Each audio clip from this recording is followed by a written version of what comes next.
जीवन किस लेवल का खिल जाए, तब तुम ये कहोगे ही नहीं कि हमें ये नहीं मिल रहा, वो नहीं मिल रहा, ये नहीं हो रहा, वो नहीं हो रहा। सब कुछ कर्मों के अनुसार हो रहा है, ये जो सबसे बड़ी चीज़ है। और कर्म में कमी मत रखो।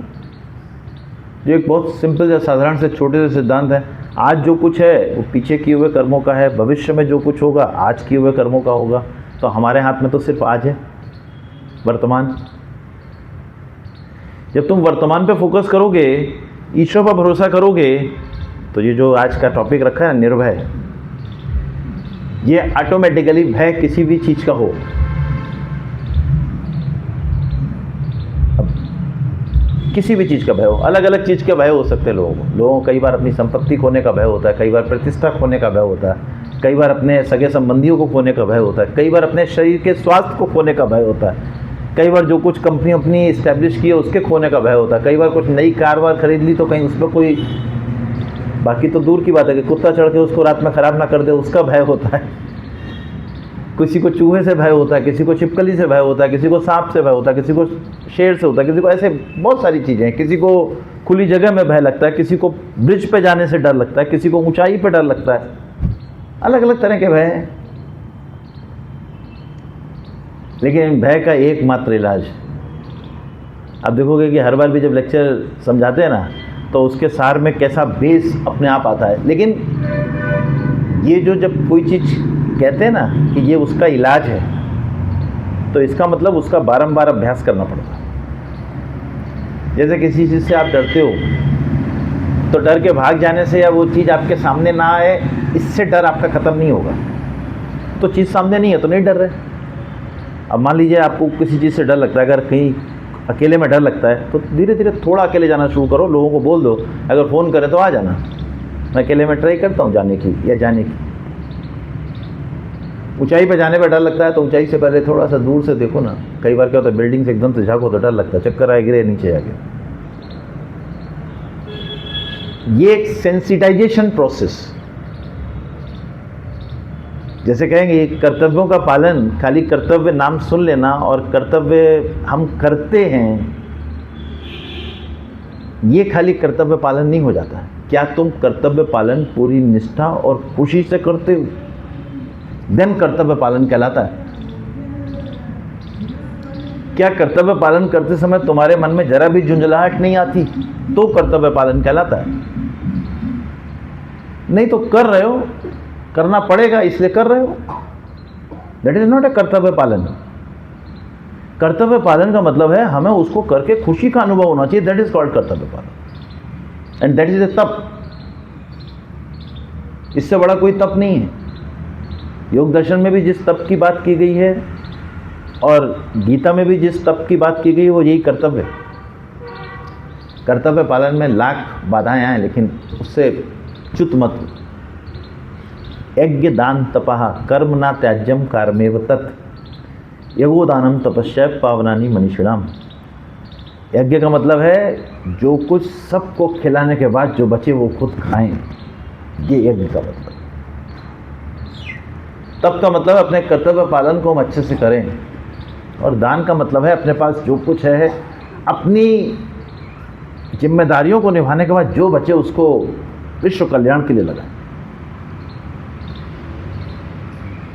अब अपने आप देखो कि टॉपिक डर का है, लेकिन अपने आप चीज़ें कैसे उसमें से दूसरी निकल रही हैं, क्योंकि कर्म ज्ञान एक ऐसी ब्रांच है जिसमें सब तरह के फूल खिलते हैं। पूरी बगिया महकने लगती है आपकी एक ही पेड़ से, पूरी सृष्टि एक ही पेड़ में है, सब तरह के फल, फ्रूट्स, फूल, कलर, पत्ते, पत्तियाँ, पक्षी, सब उस पे ही।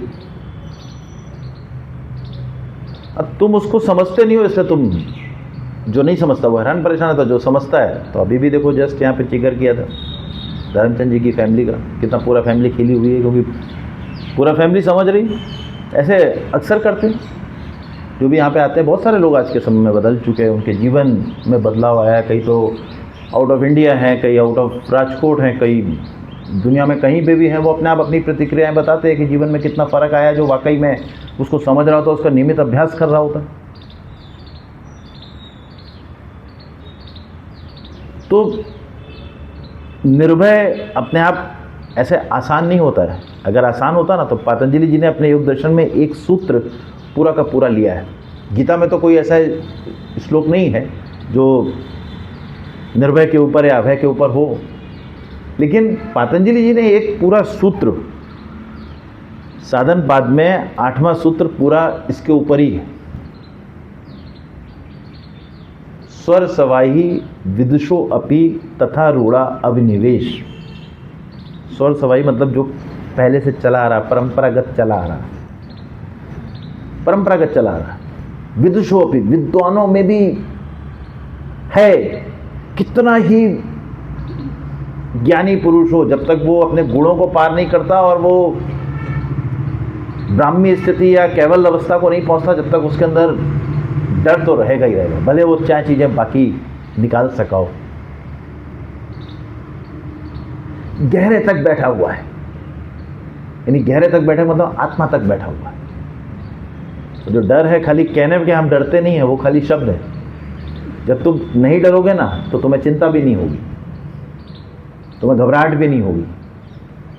एक सबसे बड़ी पहचान ये, तुम्हारे कहने से मैं किसी से नहीं डरता, ये खाली शब्द है। जब तुम किसी से नहीं डरोगे ना तो तुम्हारे अंदर वो शांति संतुष्टि हर समय वैसे ही मेंटेन रहेगी। वो वैरी नहीं करेगी। तो क्यों वैरी करेगी? हमारे अंदर किसी चीज़ को लेकर डर ही अराइज होता है ना पहले, पता नहीं ये मिलेगा नहीं मिलेगा, पता नहीं ये रहेगा नहीं रहेगा, पता नहीं आज जैसे हैं वैसे रहेंगे नहीं रहेंगे भविष्य में। तो अपने आप सीधी सी बात है ना, समझने वाली। तो ये जो और एक डर का एक कारण और है, जब भी कोई चीज़ आती है, जैसे अहंकार दिया है ईश्वर ने, तो अहंकार का मतलब होगा कि कोई आपके अहंकार पे चोट करे तो तुम्हारे अंदर ये तो होना चाहिए कि हम कर सकते हैं। कोई कहे तुम नहीं कर सकते, तुम्हारे अंदर ये तो हो कि हम कर सकते हैं, इसने ये कैसे कहा हम नहीं कर सकते, तो तुम्हारे अंदर ये तो होना चाहिए ना भावना। तो अहंकार हमारे दुधारी तलवार है। दुधारी तलवार का मतलब उसको फायदे में भी ले सकते हैं और वो नुकसान में भी जा सकता है। तो कहाँ उसको फायदे में लेना है। ऐसी ये भय है, अपनी रक्षा करने के लिए ईश्वर ने हमें भय दिया। नहीं तो भय नहीं होगा, तुम अपने आप को मार रहा तुम मर जाओगे। बचाव कैसे करोगे? अपने आप सोचो, सीधी सी बात। आत्मा का बचाव करने के लिए हर जीव में, तुम अगर छोटे से कुत्ते को भी मारने के लिए दौड़ते हो ना तो कुत्ता भागता है अपना बचाव करने के लिए। तुम चींटे को भी मारने के लिए, छोटा सा होता है उसको भी अगर मारने के लिए दौड़ो तो वो दूर भागेगा। पक्षी को भी मारने के लिए भागोगे ना तो अलग भागेगा, दूर भागेगा। किसी को भी, इवन बच्चों को भी, छोटा बच्चा हो उसको मारने के लिए कोई चीज़ से, अगर कोई चीज़ गर्म पकड़ लेना तो उसके पास उसका हाथ ले जाने की कोशिश करो, देखो हाथ अपने आप भेजेगा, नहीं तो रोने लगेगा। ये स्वयं दिया गया हमारे अंदर अपनी रक्षा के लिए। भय हमारी रक्षा के लिए हमारे अंदर इनबिल्ट है। तो पहले तो ये समझना चाहिए कि हमारे अंदर जो इनबिल्ट है उसको हम बिल्कुल तो बाहर फेंक नहीं देंगे, लेकिन ये भय सिर्फ स्वरक्षा के लिए होना चाहिए। जहां स्वरक्षा पे सवाल आए, मतलब उससे बचाव के लिए, यानी जिससे आपके अंदर अपने आप ऐसे हार्मोन्स रिलीज होंगे जो आपको उस समय शक्तिशाली बना देंगे।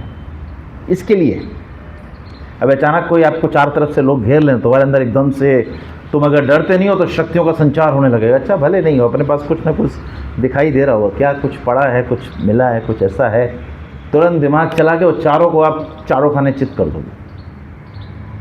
That's why it is a present in जीवात्मा। जीवात्मा में इसलिए तो पहले तो ये समझना चाहिए कि वो चीज़ है किस लिए, अपनी स्वरक्षा के लिए है।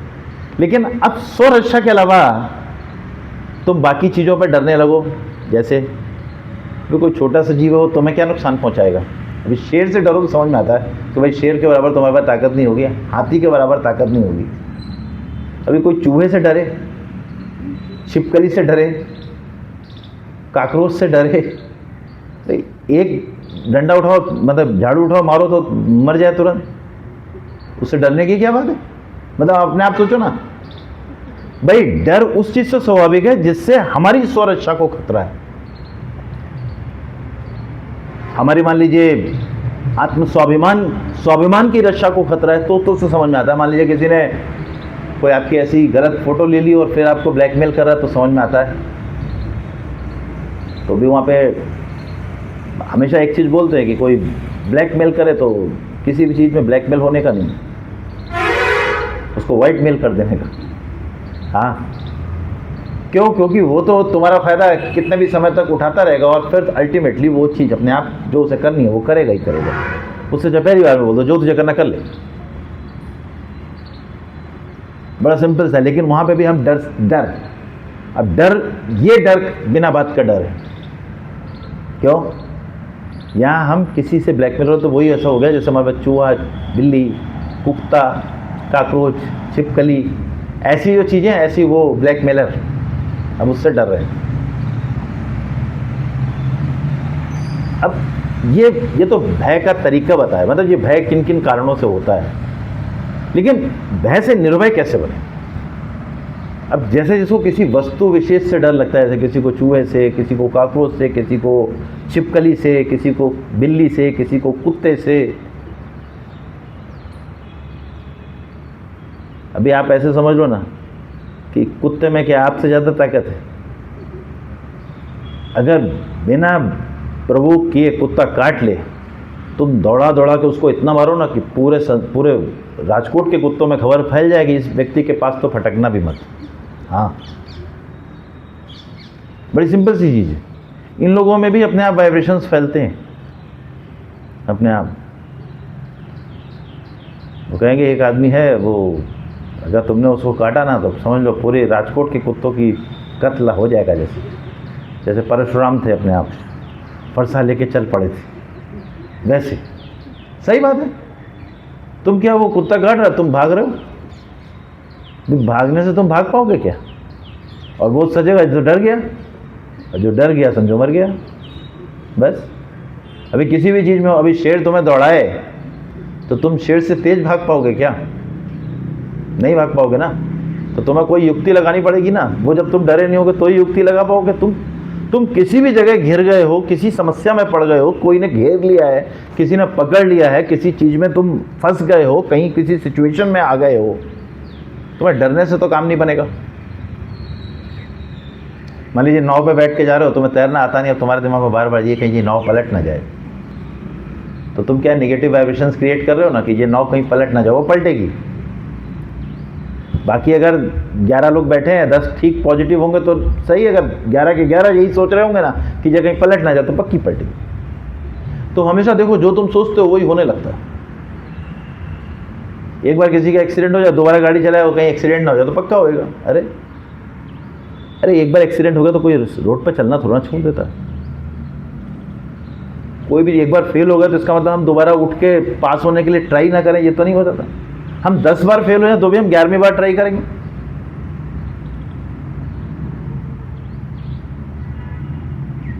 तुम अगर हार मानो नहीं तो तुम्हारी हार है नहीं, और तुमने अगर हार मान ली तो तुम्हारी हार निश्चित है। ऐसी भय में है। ये एक दिन की प्रोसेस नहीं, जैसे जीत एक दिन में नहीं मिलती। ऐसे ही तुम सोचो कि निर्भय होना है, एक दिन में हम निर्भय हो जाएंगे, तो ये संभव नहीं है। लेकिन तुम ये सोचो कि हमें किस चीज से डर लगता है, उस चीज से अपने आप अपने को सशक्त करके देखो। सशक्त कौन हमारे अंदर करता है? अभी योग की बात करें ना, तो योग में आप ध्यान में कब जा पाते हो, ध्यान में कब पहुंचते हो? जब आप अपने मन की सारी अशांति को हटा देते हो। और उसमें भी एक बड़ा फैक्टर अपने आप फिर से डर का आता है। जब आप आंख बंद करके बैठो ना, तो देखेंगे अपने आप कि मालूम नहीं ये कल छूट तो नहीं जाएगा, मालूम नहीं ये कल मिलेगा या नहीं मिलेगा, मालूम नहीं ये कल रहेगा नहीं रहेगा, मालूम नहीं जैसे आज हैं वैसे कल रहेंगे नहीं रहेंगे। कितने लोगों को देखा है, किसी को कैंसर हो जाता है, किसी को हार्ट अटैक हो जाता है, किसी को कुछ हो जाता है। ये पता चला जब आप बैठोगे ना, तो शुरू में यही चीज़ें आती हैं।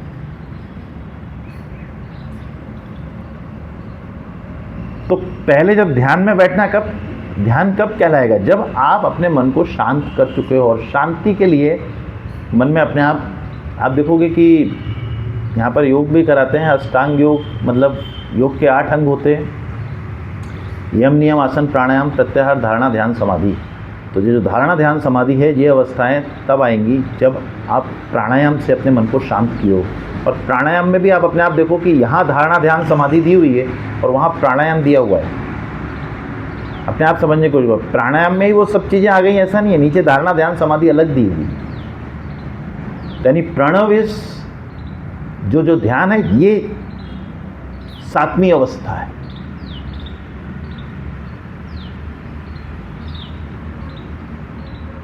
हठ योग होता है। हठ योग मतलब किसी भी योग को सिद्ध करने से पहले अपने आप को, हमारा पान अपान को संतुलित करना पड़ता है, या जो इंगला नाड़ी और पिंगला, मतलब ईड़ा और पिंगला नाड़ी, इनको संतुलित करना पड़ता है। एक तरफ सूर्य स्वर होता है, एक तरफ चंद्र स्वर होता है, इनको संतुलित करना पड़ता है। जब ये संतुलित होंगे तब आप आगे की तरफ बढ़ पाओगे, और इसी अनुलोम विलोम का महत्व है। मतलब कोई व्यक्ति सीधे आए और मतलब सीधे ध्यान में जाने की अवस्था आती है, लेकिन वो जिसका मन शांत हो गया होगा, वो अधिक बड़ी अवस्था होती है। जब आपका शांत हो गया, आप किसी भी समय बैठो, आप तो शांत हो, तुरंत ध्यान में चले जाओ। अन्यथा आपको वो जो वस्त्रिका, कपालभाति शुद्धिकरण की प्रक्रिया है, तमाम तरह की शुद्धिकरण की प्रक्रिया है। नेति है, बम्मेति है, धेति है, उसी में से एक कपालभाति है। और उसी तरह का अनुलोम विलोम एक है जो अपने आप को आपके सूर्य और चंद्र स्वर को बैलेंस करता है। तो डर निकले, इसके लिए भी तो इसका नियमित अभ्यास करना है। अभी आप खाली बोलो हम सीधे ऐसे मेडिटेशन में बैठ गए, अभी मेडिटेशन में तमाम तरह के विचार चल रहे हैं, तो क्या मेडिटेशन में बैठ गए? और कई लोग मेडिटेशन बोलते हैं ठीक है अपने विचारों को देखो। अब तुम्हारे आज जितने विचार हैं, साल भर के बाद भी उतने विचार हो, तो ये तुम्हारा कोई प्रोग्रेस थोड़ा ना कहलाएगी, ये प्रोग्रेस नहीं कहलाएगी। ये कहा इसलिए गया कि शुरू में विचारों पे मत उलझो, लेकिन अगर तुम्हारे शुरू में साल भर पहले 1 मिनट में अगर 100 विचार आते थे, तो साल भर के बाद 1 मिनट में कम से कम 10 विचार आने चाहिए, इतना तो पहुंचना चाहिए ना। तुम जैसे साल भर पहले थे वैसे ही अभी हो, तो तुम कहीं आगे प्रगति तो नहीं की हो। और इसमें प्रगति अंदर होती है, इसलिए स्वयं आपको ही देखना है कि प्रगति हो रही है नहीं हो रही। बाद में आउटपुट देखोगे नहीं आ रहा, तो फिर तो कैसे आएगा आउटपुट? आउटपुट आ ही नहीं सकता, क्योंकि आउटपुट के लिए प्रयास ही नहीं कर रहे हो, खुद ये देख ही नहीं रहे हो कि तरीका कहां गलत हो रहा है। तो सीधे मेडिटेशन में बैठा नहीं जा सकता कभी भी। पहले आप एक अवस्था पहुंचोगे, फिर वो अवस्था पे व्यक्ति बैठ सकता है, अदरवाइज सीधे नहीं बैठ सकता। तो पहले तो ये प्रोसेस गलत है कि सीधे कोई ध्यान में बैठ सकता है। जो लोग इस प्रोसेस पे ट्राई करते हैं वो बराबर ही ट्राई नहीं करते, और इसीलिए एक तरीका है, द अष्टांग योग इज द बेस्ट वे, कि कैसे आप जब अंदर शांति होगी तो डर अपने आप, एक तरह से कहो ना, 2 चीज़ें साथ में नहीं रह सकती। तुम कहो जैसे कि कोई व्यक्ति में प्रेम भी है, नफरत भी, दोनों साथ नहीं रहेंगे। कोई बोलो कि कहीं पे अंधेरा भी है, उजाला भी है, दोनों साथ नहीं रहेंगे। महक भी है और बदबू भी है, दोनों साथ नहीं रहेंगे। जो कुछ प्रीडोमिनेंट होगा वो आएगा।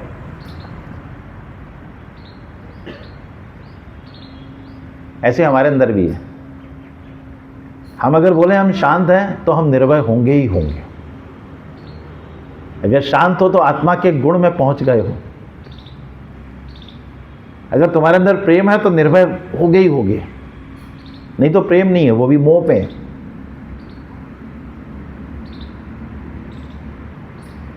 किसी चीज के खोने का डर, ये मोह इंडिकेट करता है। और किसी चीज के लिए हमारा समर्पण और हम उसके लिए जो कुछ कर सकते हैं वो करना, ये प्रेम इंडिकेट करता है। भय में भी ऐसे। भय कब लगेगा? भय तभी लगेगा, ये जो किसी को अगर एक चीज से भय है, तो इसका मतलब ये समझ लो कि भय तुम्हारे पास और चीजों का भी है, आज आया नहीं है इसलिए तुम्हें लग नहीं रहा। कोई कहे मुझे छिपकली से डर लगता है, शेर से नहीं लगता, तो शेर तुम्हारे पास आया कहाँ है? जब शेर तुम्हारे सामने आया तो पता चलेगा ना तुम्हें शेर से डर लगता है या नहीं लगता। अभी कुत्ता तुम्हारे ऊपर दौड़े तो तुम्हें डर लगता है नहीं लगता, तो मालूम पड़ेगा ना।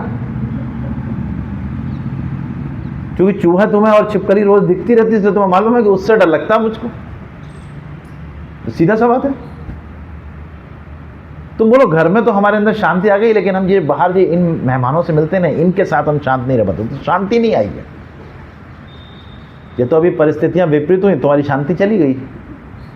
जहाँ तुम्हें किसी ने इरिटेट किया, कोई बोले अब मुझे क्रोध नहीं आता, मुझे क्रोध नहीं आता, अरे क्रोध नहीं आता तो कभी नहीं आएगा ना क्रोध। डिसिप्लिन के लिए, दंड देने के लिए वो क्रोध नहीं कहलाता है। किसी को दंड देना हो या किसी ने गलत किया उसको डांटना हो, दैट इज नॉट क्रोध। क्रोध का मतलब होता है आप अपने आपे में नहीं रहे और आपका सब अंदर से डिस्टर्ब हो गया। तो ऐसी भय का समझो, क्योंकि आज कुछ चेहरे नए दिखाई दे रहे हैं जो ऐसा लग रहा है कि भय की वजह से आए हैं। मतलब कभी कभी इस तरह का टॉपिक होता है ना, उससे मालूम पड़ता है कि हाँ ये डरते हैं इसलिए आए हैं। तो डर किसी भी चीज़ से लगता हो, अगर आपको एक चीज़ से डर है तो ये समझ के रखना कि अभी आपके अंदर वो अवस्था नहीं है, इसलिए आपको किसी भी चीज़ से डर अपने आप पनपेगा। और जो डर पनपेगा तो वो रिएक्शन क्या देगा? रिएक्शन आपको देगा, घबराहट होने लगेगी, धड़कन बढ़ने लगेगी, सांस फूलने लगेगी, प्यास लगने लगेगी, भूख नहीं लगेगी, हो सकता है लूज मोशन हो लगे, हाथ पैरों में कमजोरी आने लगे, ताकत चली जाए, सब ये सब लक्षण होते हैं। ऐसे सुने आप डर का फैक्टर आएगा किसी भी चीज़ में। वो जरूरी नहीं है कि छिपकली, चूहा, बिल्ली, कुत्ता, ऐसा कोई चीज़ आए, कॉकरोच। कभी आपने सोच लिया कोई बाहर गया अभी तक आया नहीं और आपके हाथ पैर पानी पानी होने लगे और कहीं कुछ हो तो नहीं गया होगा? आजकल तो जगह जगह एक्सीडेंट हो जाते हैं। थोड़ी देर में 4 जगह फ़ोन घुमाने शुरू कर दिए, किसी से पता नहीं चला तो सब हॉस्पिटल में फ़ोन घुमाने शुरू कर दिए। हाँ, बच्चा या बच्ची देर से आई तो किडनैपिंग पे अपने आप चले गए। बच्चा कभी 1 घंटे लेट नहीं होता, 1 घंटा लेट हो गया है, कहीं बच्चे का किडनैप तो नहीं हो गया है। अब सारी जान निकल जाएगी अंदर से ऑटोमेटिकली। अब सोचो ये सब डर है, तुम्हारे सामने वैसी परिस्थिति घटी नहीं तो तुम्हें कैसे मालूम पड़ेगा कि तुम्हें इन सब चीज़ों से डर लग रहा है? तुम्हारी प्रतिष्ठा का डर, किसी ने बोल दिया मैं तुम्हारे बारे में ये फैला दूंगा तो तुम डर गए, ये फैला देगा कुछ तो सच मानेंगे ही मानेंगे। और तुम निर्भय हो, बजाओ फैला दो। तुम्हारे फैलाने से हो जाएगा क्या कि लोग हमें जानते नहीं है क्या?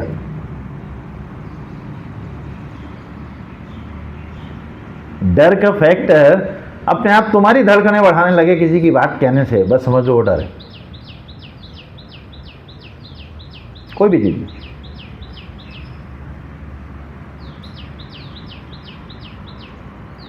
अभी आपका बेटा कहीं से फ्लाइट में बैठा और आने वाला है, पता चला उसी समय जो है वो ईरान और अमेरिका का युद्ध शुरू हो गया और उसी रास्ते से फ्लाइट आने वाली है। अब आपकी पूरी पैरों की जान निकल गई, डर है। जहाँ पे कोई आपका बेटा या बेटी गए हैं वहाँ दंगे शुरू हो गए हैं, दिस इज डर, this is not care, this is not Prem. Care और प्रेम है तो आप पता करने की कोशिश करोगे बिना अपने आप को अंदर से डिस्टर्ब किए। नो डाउट, जैसे स्वरक्षा के लिए अपने पास भय दिया गया अपनी रक्षा के लिए, तो हम इमीडिएट एक्टिव मोड में आ जाएंगे कि पता करें और क्या बेस्ट कर सकते हैं उसके लिए। दैट्स कि इसका मतलब आप निर्भय हो।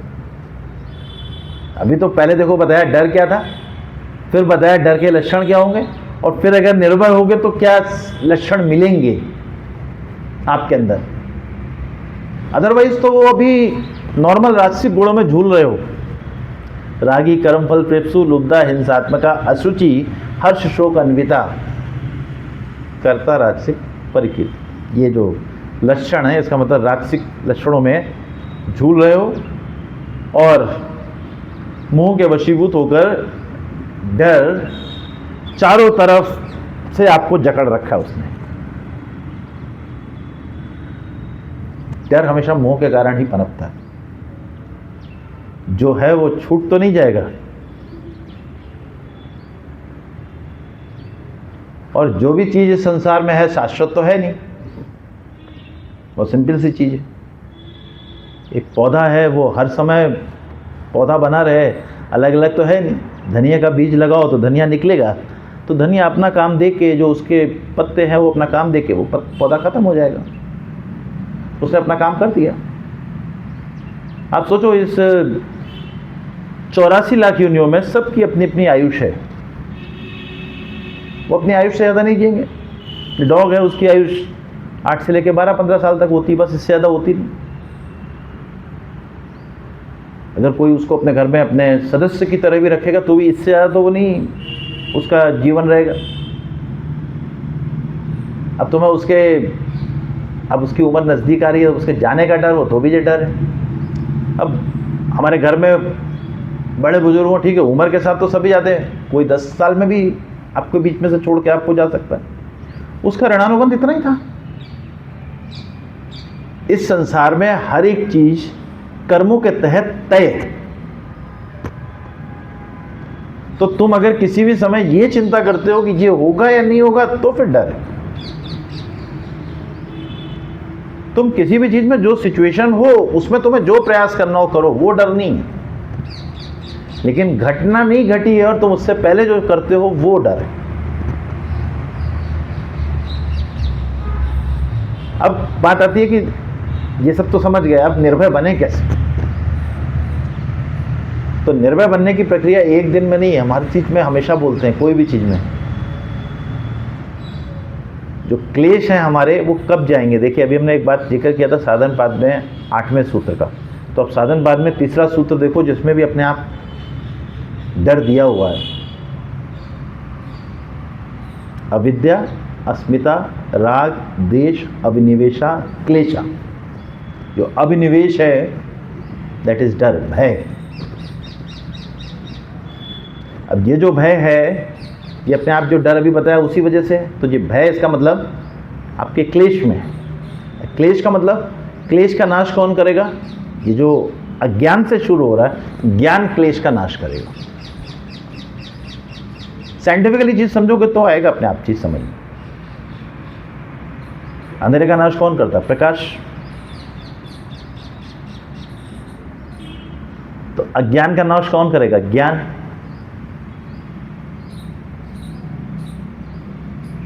जैसे गीता में कहा गया, ज्ञानेन तु ततज्ञानम येषाम नाशितम आत्मना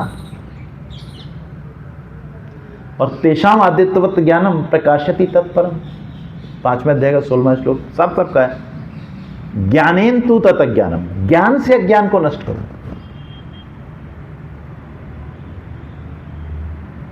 तो ज्ञान क्या तुम्हारे अंदर एक दिन में प्रकट हो जाएगा? ये तो किसी के अंदर हो जाता है, भगवान की कृपा थी हमारे अंदर, उन्होंने डाल दिया, आ गया। ये तो वो क्यों डाला वो तो भगवान ही जाने, ईश्वर ही जाने।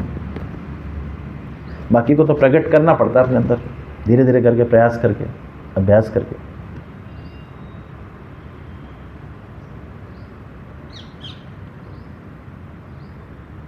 तो जैसे जैसे तुम कर्म ज्ञान का अभ्यास करोगे, जब कर्म ज्ञान का अभ्यास बोलते हैं तो फिर ऐसा खाली सुनने से नहीं होगा, तुम्हारे दिमाग में ये कॉन्सेप्ट क्लियर होना चाहिए कि प्रारब्ध कर्म क्या है, संचित कर्म क्या है, कब कर्म बन जाता है, कर्म का परिणाम क्या होता है, संचित कर्मों को काटेंगे कैसे, पुण्य कर्म का विपरीत परिणाम क्यों आ सकता है, क्या पुण्य से कोई श्रेष्ठ कर्म है तो पुण्य से श्रेष्ठ कर्म की तरफ बढ़े कैसे। ये जब थॉरोली बैठ के देखोगे ना तो तुम अपने आप अगली अवस्थाओं में क्रॉस करते हो। तुम्हें पहले जो मालूम होना चाहिए कि जो कुछ घटना घट रही है वो कर्मों के अनुसार है।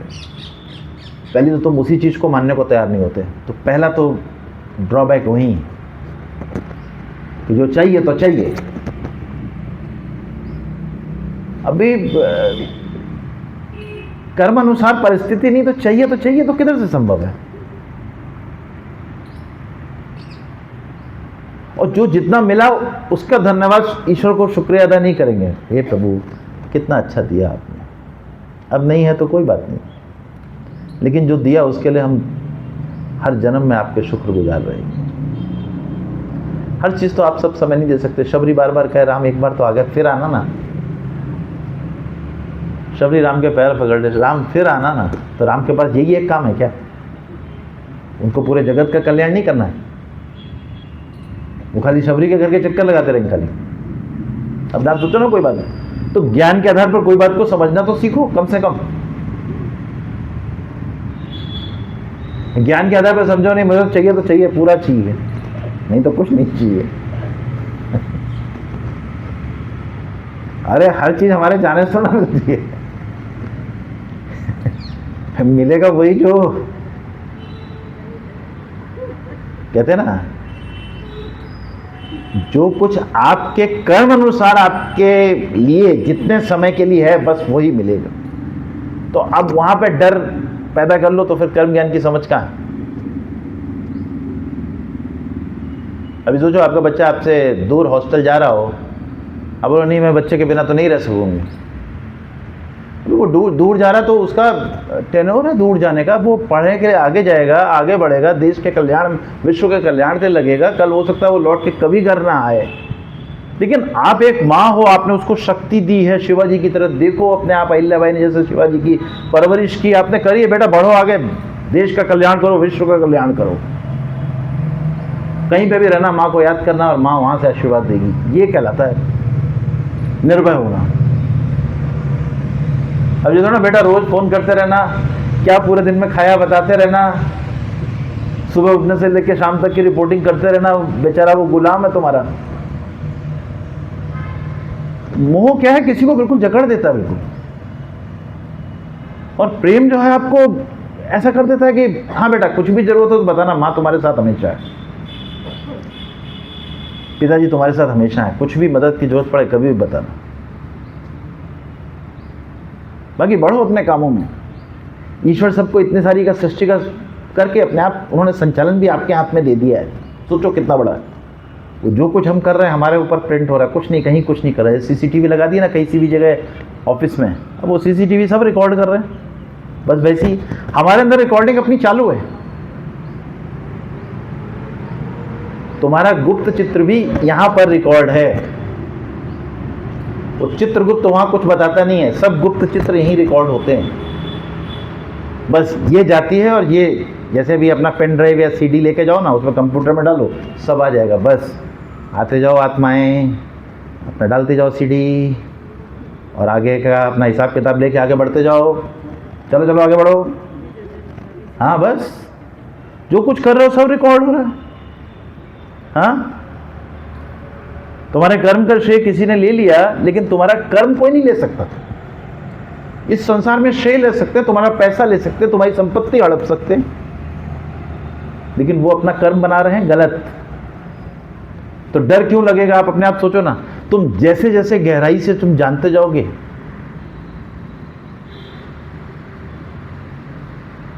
डर क्या होता है तुम वही भूलते जाओगे। जैसे कहते हैं ना, जो आत्मविश्वासी होता है, what is impossible that is not a word in his और हर डिक्शनरी। उसके शब्दकोश में ये शब्द ही नहीं है। इम्पॉसिबल कुछ है ही नहीं, everything is possible, I am possible. बस वैसे ही डर कुछ है ही नहीं। डर तो एक गलत ज्ञान के आधार पर, यानी ज्ञान नहीं है, मतलब गलत ज्ञान नहीं, ज्ञान है नहीं, उसके कारण बनाई हुई एक हमारी वर्चुअल धारणा है, जो ज्ञान के आते ही धराशायी हो जाती है, ढह जाता उसका महल डर का। तो डर को भगाने के लिए मैं बार बार बोलता हूं, अगर आपके जीवन में अप्रत्याशित चेंज नहीं आ रहे तो इसका मतलब अभी आप उस अप्रत्याशित लेवल का प्रयास नहीं कर रहे हो। अभी आप सब चीज़ों को समझे नहीं हो, सब चीज़ों को जाने नहीं हो। ईश्वर क्या चाहते हो, तुम क्या कर रहे हो, दोनों चीज़ों में जमीन आसमान का अंतर है।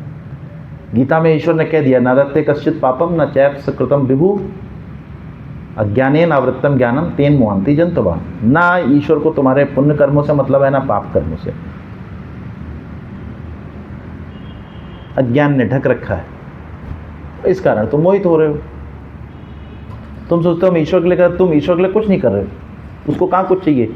नामा कर्माणि लिम्पन्ते नामे कर्म फले स्प्रिया। गीता में हर जगह ईश्वर कह रहे हैं, मुझे कोई कर्म फल, ना मैं किसी कर्मों से बंधा हुआ, ना मुझे कोई कर्म फल की कोई स्प्रेहा है। तो भी मैं अपने कामों में लगा रहता हूं। तो सेम चीज तुम अपनाओ। देखो डर का प्रश्न ही नहीं उठता। जिस दिन तुम अपने कार्यों के प्रति डिवोटेड, समर्पित हो जाते हो और अपने कार्यों में कोई कमी नहीं रखते, तुम अपने आप देखोगे डर नाम की चीज तुम्हारे अंदर कहीं प्रकट ही नहीं होगी। भूतकाल बीत चुका है, अपने आप समझो बार बार उसको, भूतकाल बीत चुका है, भूतकाल बीत चुका है। Past has been past, past has been past, and future didn't come yet, तो अभी तक आया नहीं, भविष्य अभी तक आया नहीं है, भूतकाल बीत चुका है। क्या पता भविष्य में क्या आएगा। तुम आज से 10 दिन की बात सिचुएशन बता सकते, नहीं बता सकते। तो कई लोगों की समझ गलत होती, तो क्या हम भविष्य की प्लानिंग ना करें? अब फिर वही कर्म ज्ञान समझते नहीं। कुछ लोगों के ऐसे सवाल आते हैं कि आप साहब बोलते हो हर समय वर्तमान में रहो, वर्तमान में रहो, वर्तमान में रहो, तो क्या भविष्य की प्लानिंग ना करें? अब इसमें ये कहाँ मना किया कि भविष्य की प्लानिंग ना करो? मैं तो आर्थिक शक्ति में भी बोलता हूँ कि 20% भविष्य के लिए बचाओ, तो वो मेरी उस बात पे ध्यान नहीं देते। इस बात को पकड़ लेंगे कि आप कहते हो वर्तमान में रहो, वर्तमान में रहो, तो क्या भविष्य की प्लानिंग ना करें? तो जो भविष्य की प्लानिंग के हिसाब से वो जो 20% बता रहे, वो किसके लिए बता रहे? ये भविष्य की प्लानिंग है, तो कोई भी प्लान करो भविष्य के लिए। आज तुम 1 BHK के मकान में हो, 3 BHK का मकान हम इतने पैसे होंगे तब लेंगे, जो प्लानिंग कहलाती है। लेकिन अब तुम जो सोचो कि 3 BHK ले पाएंगे नहीं ले पाएंगे, जी चिंता कहलाती है। और नहीं, मुझे तो लेना ही है, मुझे तो चाहिए ही।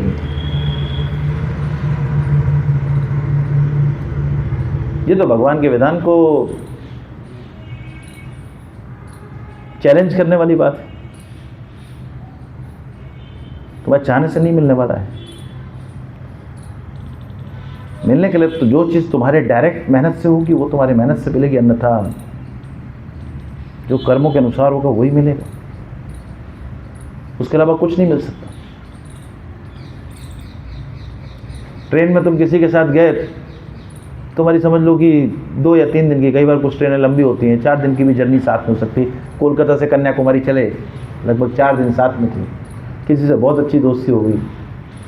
अब वो वहाँ पे उतरने लगा, तू वरना नहीं, तुम्हारे बिना तो कैसे रहेंगे, तुम्हारे बिना कैसे रहूँगी, ना ना तुम्हें नहीं छोड़ सकते, तुम मेरे साथ ही चलो, अब तुम्हारे बिना जीने की कल्पना भी नहीं कर सकती।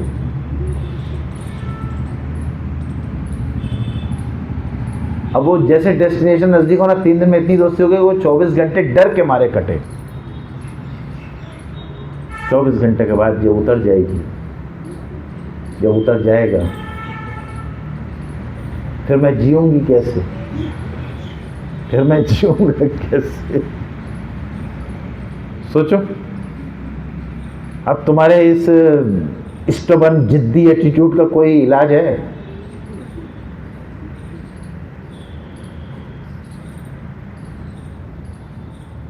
इस जिद्दी एटीट्यूड का कोई इलाज नहीं है। तुम्हारे अंदर डर का फैक्टर और बढ़ता रहेगा, वो तो जो चीज़ होनी है वैसी ही होनी है। तुम कर्म ज्ञान समझने की कोशिश करोगे तो अपने आप रहोगे कि भाई डेस्टिनेशन आने पे हर कोई उतर जाता है।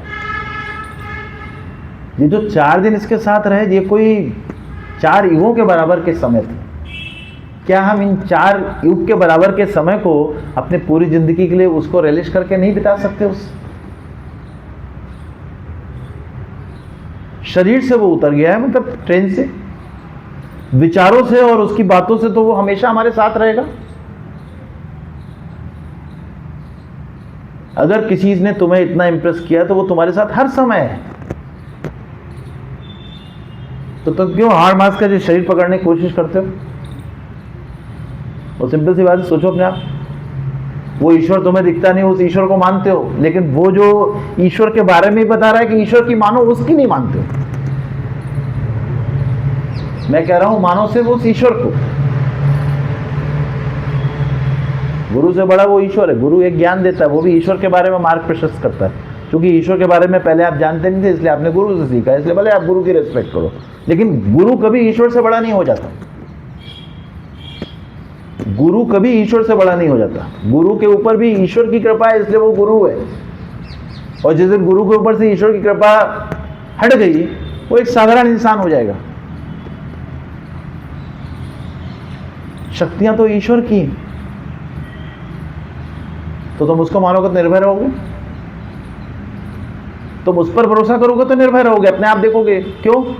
योग क्षेमम भयाम, ये सबसे बड़ा सूत्र निर्भय होने का। मेरे योग क्षेम को ईश्वर वहन करेंगे। मैं नहीं समझ सकता, मेरी तुच्छ बुद्धि है, छोटी बुद्धि है, मैं नहीं जान सकता मेरे लिए क्या बेस्ट है क्या बेस्ट नहीं है। लेकिन जो ईश्वर चाहेंगे वो बेस्ट होगा। तुम अब ये भी नहीं समझने की कोशिश कर रहे हो, बस यही चाहिए, यही चाहिए, यही चाहिए, यही चाहिए। अरे तुम्हारे योगक्षेम को ईश्वर वहन कर रहे हैं, तो अगर वाकई में ईश्वर को मानते हो तो डर होने का कोई प्रश्न है, निराशा होने का कोई प्रश्न है, अप्रसन्नता होने का कोई प्रश्न है, जरा भी झुंझलाहट का कोई प्रश्न है, धड़कन बढ़ने का कोई प्रश्न है, सांस ना आए अंदर बाहर, ये कोई प्रश्न है? जब डरते हैं तो सारे सिम्टम आते हैं। डर की वजह से कई बार बोले सांस नहीं आ रही, पूरी ऐसे खींच के लेनी पड़ी, अब पूरा सांस ही नहीं आ रहा अंदर से, ऐसा लग रहा कुछ हो रहा है, मर जाऊंगी मैं अभी, मर जाऊंगा अभी मैं, कुछ हो रहा है मुझको। तो सांस तो कैसे आएगी? डर जब अंदर डर घर कर गया है तो। हाँ, वो सीधा सा सिंपल सा बात है। तुम अचानक तुम्हारे अंदर सांस आना बंद हो जाए तो समझ लो तुम डर की गर्त में चले गए हो। कोई ना कोई चीज़ का डर इनिशिएट किया है, और डर के बाद ही एंजाइटी शुरू होगी। पहले कोई ना कोई डर का फैक्टर आया हुआ। हमारा जो हाइपोथैलेमस है ना, इतना सेंसिटिव है ना कि अगर आपके दिमाग में सुबह के समय ट्रेन पकड़नी है और कभी रात में ज़रा सा भी ख्याल आ गया ना कि कहीं ऐसा तो नहीं कि सुबह नहीं उठ पाया और ट्रेन छूट गई, तो तुरंत धड़कन बढ़ जाएगी, नींद काफ़ी देर तक नहीं आएगी, तुरंत। Hypothalamus is so much sensitive. जैसे भी किसी ने आपको देखा जिससे आपकी बहुत अच्छी दोस्ती है, प्यार है जिससे बहुत अच्छा, उसने ठीक से आपको नहीं देखा, तुरंत आपको लगेगा ये नाराज़ हो गया मुझसे आज, तुरंत धड़कन बढ़ जाएगी आपकी। तो ये hypothalamus is so much sensitive. अगर बच्चे को रोज आता है 2 बजे, आज 2:10 हो गया, माँ की नज़र 2:10 पे गई, बस तुरंत बच्चों को कुछ हो गया। अभी अंदर एकदम से ऐसा लगेगा पैरों में ताकत नहीं रही, कुछ हो गया, मतलब क्या हो गया, एकदम जान निकल गई पैरों में। अचानक अच्छे खासे हो और एकदम से कमजोरी आने लगे ना, समझ लो कोई फैक्टर डर का इंसाइट किया है, कोई फैक्टर डर का।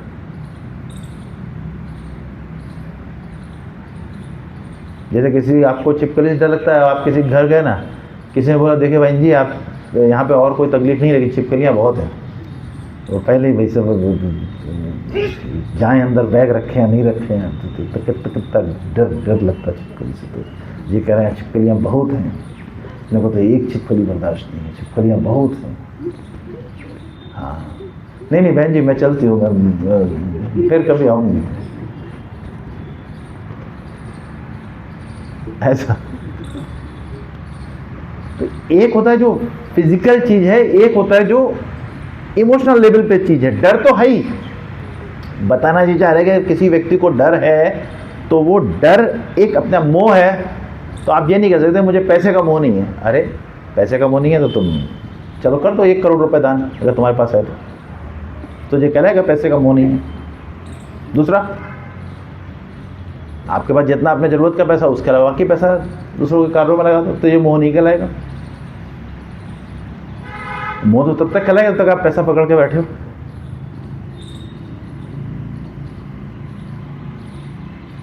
दूसरा, ये पैसा कहीं चला ना जाए, अपने पैसे को कोई फेंकना तो वो थोड़ा ना कोई योगक्षेम आपको करना है, लेकिन उस पैसे का सही जगह उपयोग हो ये तो आपको देखना है। बस सिर्फ इतना ही देखना है। I am not a owner of this money, I am not the owner of this property. I am only a caretaker of this property and money. जब तक हम हैं, जब तक इस चीज़ की हम देखभाल कर रहे हैं, और जो देखभाल कर रहे हैं वो मालिक की तरह कर रहे हैं, क्योंकि ईश्वर ने हमें जिम्मेदारी दी है। बस हम ये तो नहीं सोचते कि आप लोग कर्म ज्ञान सीखें या ना सीखें, अपने सिखाने में पूरी कोशिश करते हैं। अब तुम सीखो या ना सीखो इस पर अपनी चिंता नहीं रहती, लेकिन सिखाने के लिए नए नए एफर्ट्स करते रहते हैं, नए नए प्रयास करते रहेंगे। कैसे तुम लोगों में ये चमत्कारिक ईश्वरीय ज्ञान डाल सकें, उसके लिए अपना प्रयास करते रहेंगे लगातार, उसमें कोई कमी नहीं छोड़ेंगे कि नहीं हम तो कर रहे हैं, नहीं सीख रहे तो वो जाने, उनका काम जाने। तो ये तो आपकी अप्रोच पॉजिटिव नहीं हुई। हमें तो प्रयास करने ना, हमें तो एफर्ट्स बढ़ाने ना, हमें तो उस ईश्वरीय कार्य को आगे बढ़ाने के लिए अपनी पूरी शक्ति लगानी ना। तो आपके लिए भी वैसी है, जितनी आप शक्ति लगोगे योगक्षेम ईश्वर वहन करेंगे। और एज सुन एज ईश्वर योगक्षेम वहन करने लगे, डर होने का क्या प्रश्न है? आप सोच लो हमारे साथ ईश्वर है फिर भी डरो। अब ईश्वर से बड़ी शक्ति है कोई क्या?